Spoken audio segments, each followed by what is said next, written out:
Whitehall, 1212, quickly.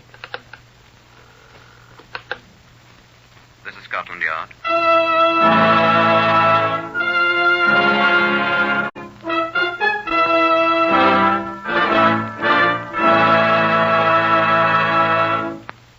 For the first time in history, Scotland Yard opens its secret files to bring you the authentic, true stories of some of its most baffling cases.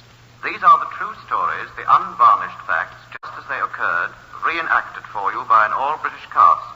Only the names of the participants have, for obvious reasons, been changed. The stories are presented with the full cooperation of Scotland Yard. Research on Whitehall 1212 is prepared by Percy Hoskins, chief crime reporter of the London Daily Express. The stories for radio are written and directed by Willis Cooper. Here are the participants in case number 604MR530 from the official files of Scotland Yard. Leo M. Stefanovich, former member of the Polish Navy. Yes, I deserted the Navy. Marian Koniecki, who had fought in Spain. What I am interested in is money. Kazimir Kashuba, who was found dead. Albert Stevens, the copper's narc. It's a living. Superintendent Alistair Watkins of Scotland Yard. I must warn you that if you expect high adventure in Limehouse or sinister Orientals lurking in dark byways, you'd best turn off your wireless now. We're quite ordinary people at Scotland Yard. Professional policemen, catchers of criminals, and we don't go in much for the picturesque, the way we're sometimes pictured. However, if you'd like to see how we proceed upon a case, I'll ask you to step inside our Black Museum and meet the man in charge of it. Come in. This is Chief Inspector John Davidson, who's in charge here. How do you do? I'm afraid that the so-called Black Museum is neither black nor a museum, nor is it the Grand Guignol. We have here a large number of guns, knives, other weapons which have been used in crimes.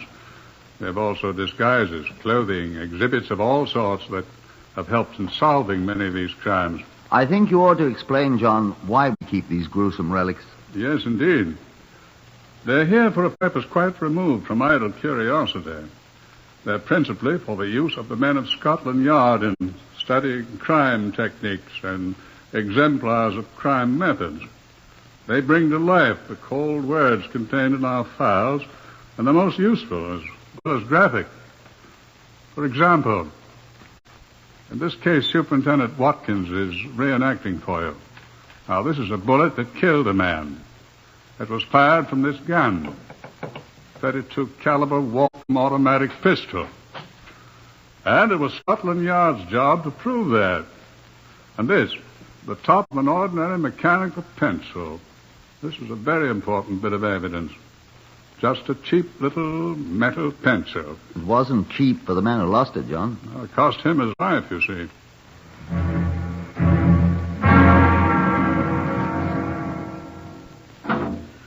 We were standing in the corner of a saloon bar in Whitechapel talking. Albert Stevens, the copper's narc, and me. I expect you don't know what a narc is. N-A-R-K. In America, I think you call him a stool pigeon. Every detective in the world has his pet narc, and Albert Stevens was mine. It was an insignificant place we were in, and Albert Stevens' 2 mild and bitters had set him talking 16 to the dozen. I don't suppose you'd know him by sight, sir, but I could tell you how to find him. That is, I've seen him about here and there.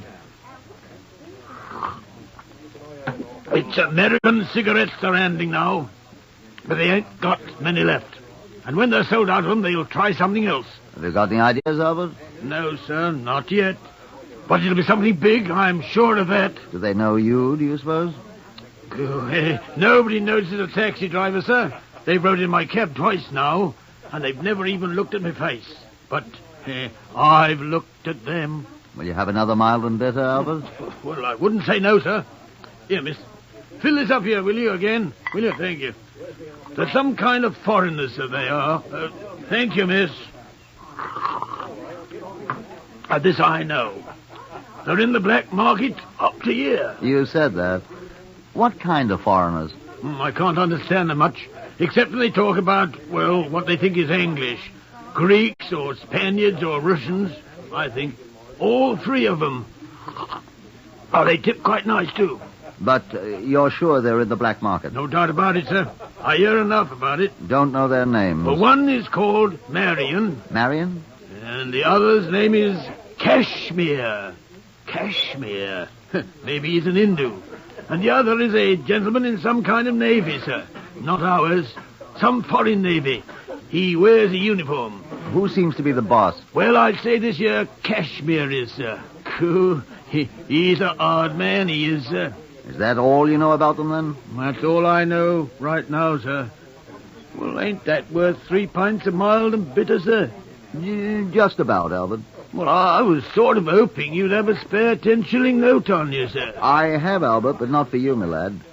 When you've something better than a comic trio of foreigners who gibber about American cigarettes, maybe, but not till then. Would you like to buy a magnificent new solid gold mechanical pencil, sir? Here. A sacrifice for 10 shillings. Where'd you get it? A lady gave it to me, sir. Now, what say 7 and 6 to you, sir? Come now, Albert. You know that's worth all of 9pence. 9pence, then, sir? I need the money. Come off it, Albert. Well, then, sir, What did you say if I told you these foreign blokes is murderers? Shouldn't believe a word of it. Oh, they might be, sir. Well, when you can prove it, come round and see me, Albert. Well, don't I get another pint, sir? Here, miss. Another of the same for my friend here. Night, Albert.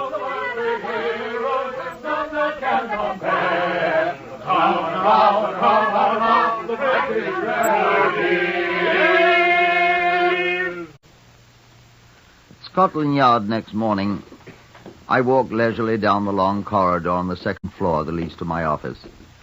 A voice hailed me as I opened the door to my office, and I looked back. It was Detective Sergeant Llewellyn, a Welshman who had been a constable at the Wardour Street Police Station when I was a sergeant. Here was a welcome face. David, I said, I've not seen you in 6 months. Longer than that, indeed, Superintendent. It's 10 months, and I'm very glad to be seeing you. Where have you been? To the Army all this time, sir. I was seconded to MI5. Yes, I heard that. It was tiresome work, but now I'm back, thanks indeed to the Lord. Taking a well-earned rest, I expect. Oh, indeed, goodness, no. There's no rest for the wicked. I'm on a case already.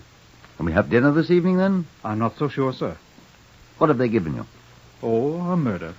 Good bloody one? I've just seen the man. He's bloody enough, indeed. They found him shot to death in his car early this morning. Where? Chepstow Place, Notting Hill. The constable who found him in his car, parked beside the curb, thought he was taken with drink and sound asleep. But it was a .32 caliber bullet in the back of his neck and out the front of his head. Very gory. Know who he was? A foreigner, it seems, with the name of Kashmir Kasuba. Oh. Whatever's the matter, then? Do you know him? Come on in my room here. I don't know the chap, but I have an idea I know someone who does. Well, indeed, to goodness. Come on in while I telephone. I've got his number in my book here. At least a number where I can reach him. Ah, here it is.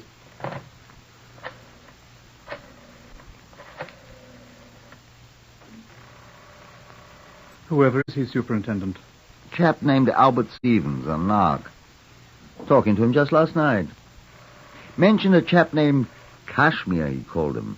Foreigner. Just might be. Now, where's the beggar?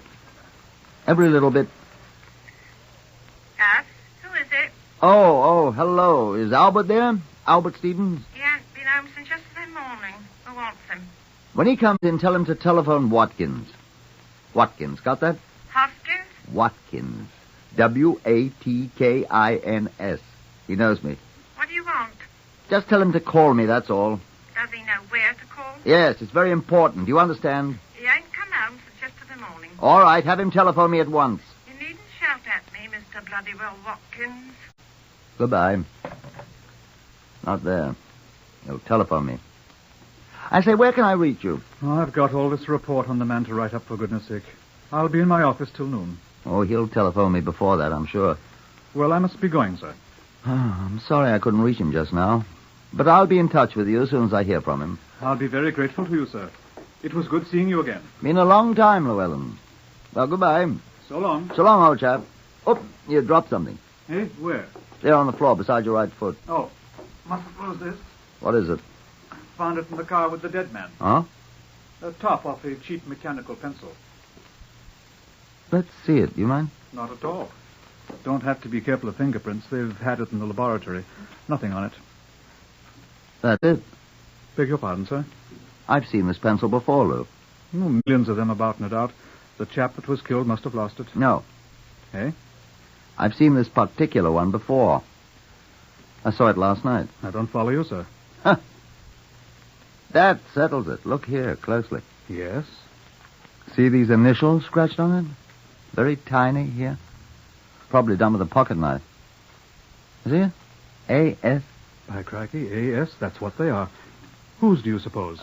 He offered to sell it to me last night. Who? Albert Stevens, the copper's narc. I was just trying to telephone. Goodness sake. So that's why he hasn't come home. Eh? He said he knew this Casimir. He said Casimir had money. And money was what he needed. Well, Casimir was robbed, we know that. But I never knew a copper's narc to have the courage to commit murder, sir. Why, I bought him the courage, old boy. 4 pints of mild and bitter. Suppose that makes me an accessory to murder?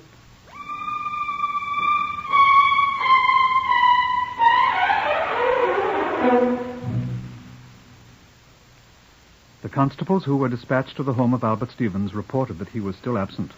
At 11 next morning, he had not yet come home. His wife knew nothing of his whereabouts, nor did the garage people, where he usually kept his cab. At noon, a teletype signal was sent to all metropolitan police stations giving a description of the man and the number of his cab, GLP 301. The same information was published next day in Metropolitan Informations, which goes to all police officers. There was no immediate response. Neither the man nor the cab could be found. By now, Superintendent Watkins had been officially assigned to the case, and on the morning of the 4th day, we held a strategy meeting in his office. He had some new information for me. They found the gun. Indeed, sir. They've been taking the car to pieces down at Hendon for us, you know. They found a .32 caliber Walther automatic pistol hidden in the lining of the top. Good. Our friend Casimir was killed by a .32 caliber bullet, you know. And ballistics assures me that this is the gun from which it was fired. Good. Fingerprints? What? Fingerprints. None. The ballistics say they're sure that more than one shot was fired from the gun. How could they tell that? There are 2 cartridges missing from the clip. And it seems they found too much powder fouling in the receiver and the barrel for one shot. I don't quite understand, but they're quite positive. They find more than one bullet? Only the one that went through Casimir's head. It was embedded in the dash of the car. Where's this other one, then? Somebody else's body, I expect. Hmm. But whose, I say? Yes. Oh, blast. Superintendent Watkins here. Hi, Watkins. Fletcher here, T Division. Hello, Sailor. Look here, we found your man Albert Stevens. Oh, good. Found him. Oh. Where was he? Sitting in his taxicab Where? at the bottom of the Thames. What? Near Wapping Old Stairs. One of our boats found him. Is he dead? Twice dead, old chap. Drowned and a bullet through his heart. Well, so that's where the other bullet went.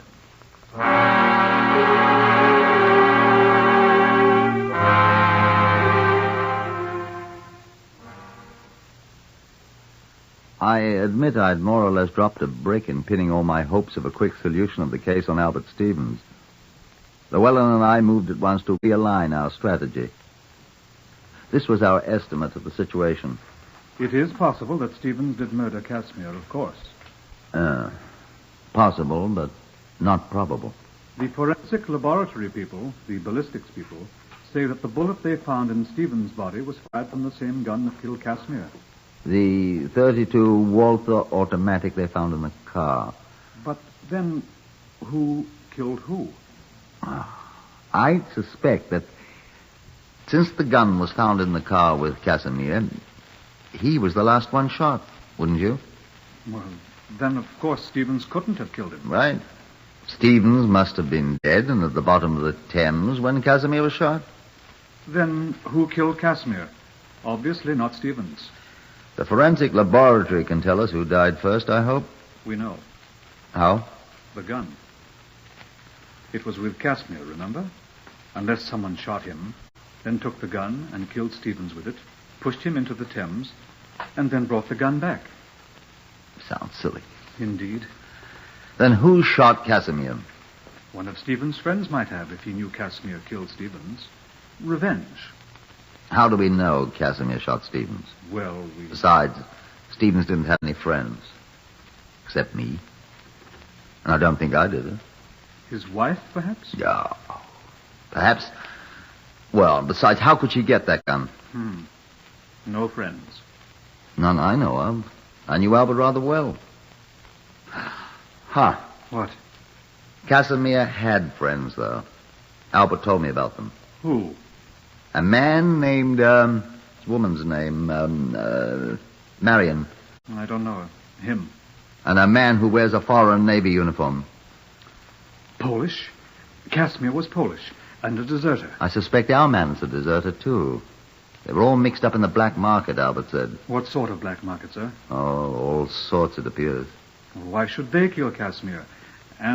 Or Albert Stevens? Well, Albert, that's simple. They found out he was an informer, a narc. Why Casimir? Oh, people had been murdered for money before. Perhaps Casimir was cheating them. He was apparently the boss. Well, a crook who cheats a fellow crook is asking for it. Let's get on to Marion and the Navy officer. All we have to do is find them.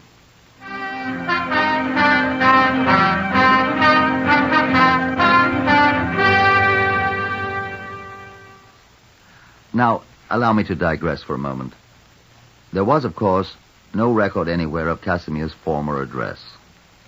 We put people on that at once, suspecting that Marion and the Navy officer might live close to Casimir's home. But another day dragged by without tangible result. I was sitting gloomily in my office, trying to think of a more tenable theory than the one we had tentatively adopted. Oh, blast the phone. Yes, Watkins here. Delighted to see you, sir. Inspector. What's her name? Name, please. Miss Dottie Telfer. Spell it, please. Taliaserro. You've heard of me. I'm the actress. Miss Dottie Telfer, sir. And Actress. You know me. actress, sir. What's she want? She said it in connection with Casimir. What was the name, miss? Kashuba, I said. I heard her. Yes, sir. Send her in. Yes, sir. And ask Sergeant Llewellyn if you'll just step in here. Yes, sir.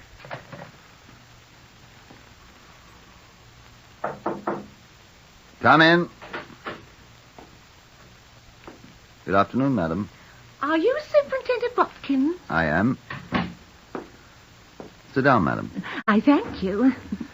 You said you knew something about Casimir Kashuba. Yeah, I saw in the Express that he's dead. Extremely. And good enough for him, I'd say. You knew him? Yes. He was a crook. I'm afraid you're rather late in telling us that, madam. Well, I mean to say, What sort of dealings did you have with him? Why, I never had any. Well, I mean, he cheated me, and now he's dead. How am I going to get back the £17 I gave him? That's what I want to know. Why did you give him £17? Oh, excuse me, sir. Oh, come on in, Llewellyn. This is Miss Dottie... Telfer. I'm a music hall star at the Shepherd's Bush Empire. How do you do, madam? Sit down, Llewellyn. Seems Miss Telfer has given Casimir £17. Whatever for, miss? Well, I expect it was rather silly of me, but I couldn't resist it. Resist what? Well, I was having a late supper after the show last Tuesday, and there was a man, Kashmir Kashuba it turned out to be, sitting 2 tables away from me. That the first time you met him? Of course. Do you think that... On the table before him was the most magnificent handbag. Handbag? A woman's handbag, the kind I hadn't seen for simply years. I couldn't resist doing what I did. What did you do, madam? Oh, I know it's breaking the law, but isn't everyone in the black market? Not everyone exactly. Oh? Oh, well. I just stepped over to the table and introduced myself, and he gave me his name, and I said, would you mind terribly telling me where you got that adorable bag? I wanted one myself, you know. Black market. So he said he manufactured them and that I could have one if I liked. All I had to do was to give him £17 so that he could buy the special leather it was made of. And in a day or two, I could call at his flat and it'd be ready for me, do you see? And you fell for that old one. You called at his flat? Would you believe it? When I called, he professed never having seen me. He said he was not a manufacturer. He wasn't. And nothing I could say would make him give me back my £17 or the bag. And did you kill him then? I did not. Later, perhaps. I never killed anyone in my life. I'm a law-abiding... Will you give us the address, my dear law-abiding young woman? Oh, it's in Maida Vale somewhere. I think I have it here, in my shabby old handbag. Thank you very much, Miss... Telfer. An actress, I think you said, yes. Well, that'll be all, Miss Telfer, and thank you very much. Come along, Llewellyn. Right. Yes, but how am I going to get my £17 back? The man's dead You're now. not going to get it back, Miss Telfer. What? You're very fortunate. The black markets cost you only £17. It cost Casimir his life. Ready, Llewellyn? Within 20 minutes, a Scotland Yard car dropped us at the address in Maida Vale Miss Telfer, actress, had supplied us. We interviewed the proprietor of that dismal place, a cross-eyed young man in an unusually dirty waistcoat in the Red Mingus tartan. His name, he informed us, was Ian Kalbfleisch, and he had a cold. No, he ain't here. We're quite aware of that, my good man. He's dead. Did you murder him? No. Are you in the black market, too? No. May we see his room? Tain't his anymore. Whose is it, then? Another man. Who? An officer. Navy officer. Oh? RN, RNR, or RNVR? Not one of ours. Polish Navy. When did this Polish naval officer take the room, Mr. Kalbfleisch? Day after the murder. Oh, you know the day of the murder, then? I can read. Was it all the papers? Is this man here now? No. Will he return? He always has. Was this naval officer a friend of Casimir's? I don't know. May we see the room? Got a warrant? Yes. All right. Second door on the left. Come on, Lou. All right. It's unlocked. Come on. No, leave the door open, Lou. Our friend with a runny nose might just warn him that we're here. Right. I'll keep watch. While Llewellyn kept watch from the open door, I made a quick search of the place. I found nothing at all of any apparent importance until I went for the pockets of the navy greatcoat in the closet. I was about to exhibit my findings to Llewellyn when he hissed sharply at me from the doorway. What's up? Chap coming in, wearing a navy uniform. People in your room, Commander. Who are they? Police. Scotland Yard. What do they want? If you'll come in, Commander, we'll be glad to tell you. Who are you? Sergeant Llewellyn of Scotland Yard.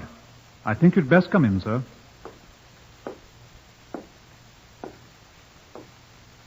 Come in, sir.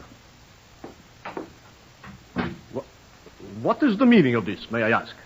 What is your name, please? Leo M. Stefanowicz, Commander, Polish Navy. What do you want? I should like to ask you a question. Well? May I ask you where you got this mechanical pencil, sir? I will tell you. I got it, Well, where did you get it? I didn't kill him. Kill whom, Commander? Why, Casimir Kashuba. This was Albert Stevens' pencil, Commander. I didn't kill Albert. The top of this pencil was found in the car with Casimir Kashuba's body, Commander. I didn't do it. Perhaps you can explain, then. Yes, Well? Marion did the killing. Oh, indeed, Marion. Yes, I told him not. It was Marion who did it, not me. Oh, our friend Marion. He did it. Yes, I am telling you the truth. Marion. You know where Marion is? I will take you to him. Yes, I will help you. He did it, and I will help you find him. Please, let me take you to him. Please. Will you please? Casimir was my friend. I'm just wondering something, Inspector. Eh? I am wondering if Albert Stevens was also his friend. Let's go and find your friend Marion, shall we, Commander? It was a quiet little hotel we drove to in the West End. Inspector Watkins and me and the commander all jammed in the police car together. The clerk nodded in a familiar way to Stefanovitz when we entered. Is my friend in? Yes, sir. Oh, don't announce us, please. We will work the lift ourselves. Get in, gentlemen. All right. Now, we shall see justice done. Indeed. The first floor, gentlemen. The door directly opposite. Here. Who is he? Leo, Marion. Who is with you? No one. Come in. Ah, Leo, my boy, I am glad. We are from Scotland Yard, sir. I warn you, both of you, that anything you say will be taken down in writing and may be used in evidence. Meaning of you murderer? What? Yes, these gentlemen have come to arrest you for the murder of Casimir. Sacre, you traitor! You coward! Arrest him, gentlemen. He is the murderer. You look, this man. He's the one who fired shot. Huh? He's the one who did it. I see him do it. You see me? You know you did it. He is the one, gentlemen. I'm not. He should catch me from behind as I sit in front seat. I was in the front seat. He did it. Sacre! Oh, tak, topris, you said, You murderer, you thief, you... Gentlemen, Marian Konechny and Leo Stefanovitz, I arrest you both on suspicion of having been involved in the murder of Casimir Kashuba and of Albert Stevens. You've both been warned. Have you nothing to say?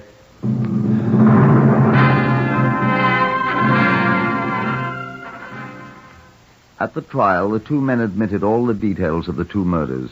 Albert Stevens, it seems, had talked too much about his relations with the police, and someone in a moment of rage had shot him, and his cab had been dumped into the Thames. Walking away from there together, they'd stolen a motor car. Casimir Kashuba, who had been drinking heavily, twitted his companions about the new hold he had on them as murderers.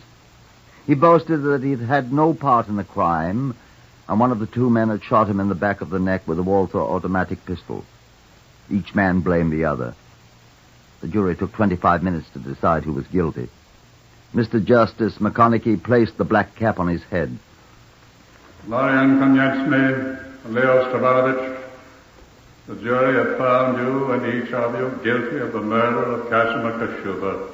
It is the sentence of the court that you and each of you be taken to a lawful prison and thence to a place of execution, that you be there, each of you, hanged by the neck until you are dead, and that your bodies respectfully... The two men appealed the verdict and won. They were immediately tried for the murder of Albert Stevens and again heard the fatal words, that you there, each of you, be hanged by the neck until you are dead. The latter sentence was carried out.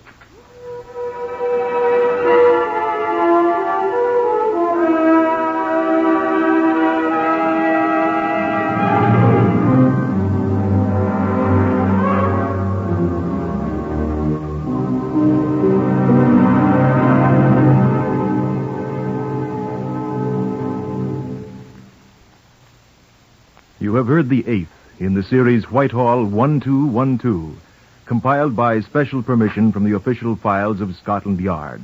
Only the names have been changed. Otherwise, the story is true. Research for Whitehall 1212 is prepared by Percy Hoskins of the London Daily Express, and the stories for radio are written and directed by Willis Cooper and produced by Jack Goldstein and Collie Small.